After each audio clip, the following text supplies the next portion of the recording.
Do you know Lakme iconic kajal आई सारी काहीतरी चुकले बरं का ते जाहिरातीत नाही काय do you know Lakme iconic kajal जो समय को मार दे काजल जो इंसानों को भी मार दे कारण डोळ्याचे एवढे काळे बांगर करते की लहान लिकरू झोपीतनं उठून जर बघितलं ना तर मोठ्या मोठ्या बोंगा पसरण. तर नमस्कार मित्रांनो, तुम्ही म्हणता नीच्या डोक्यावरती परिणाम झालाय का लॅक्मे आयकॉनिक काजल याचा आणि याचा काय संबंध ते तुम्हाला सांगते आणि तुम्ही शेवटपर्यंत बघा. कारण सुट्ट्या लागल्यात म्हणल्यावरती ऑब्व्हियसली फार्मिंग इज आपले पहिले गुरु. गुरु म्हणजे सर्वश्रेष्ठ असतात. गुरूंचा नेहमी मान ठेवावा. इथे बोलून मी माझे 2 शब्द संपविते कारण nothing is impossible in this world without गुरु. पप्पा म्हणले डायलॉग बाजी मारून झाली असेल तर खत टाकायचं काम करता का मग लवकर सुरू.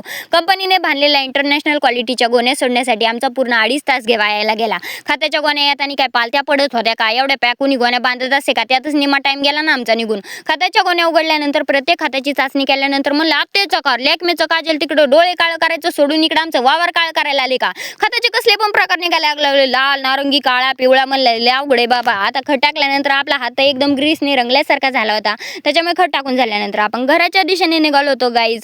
घरी आल्यानंतर सर्वात अगोदर तुम्ही फ्रेश व्हा, नंतर गिळायचं काम करा, कूलर बिलर लावा आणि निवांत पसरायचं जसं की तुम्ही पसरले तशा प्रकारे. Bye bye. देखो ना क्यूट आहे गाइस. Bye bye guys.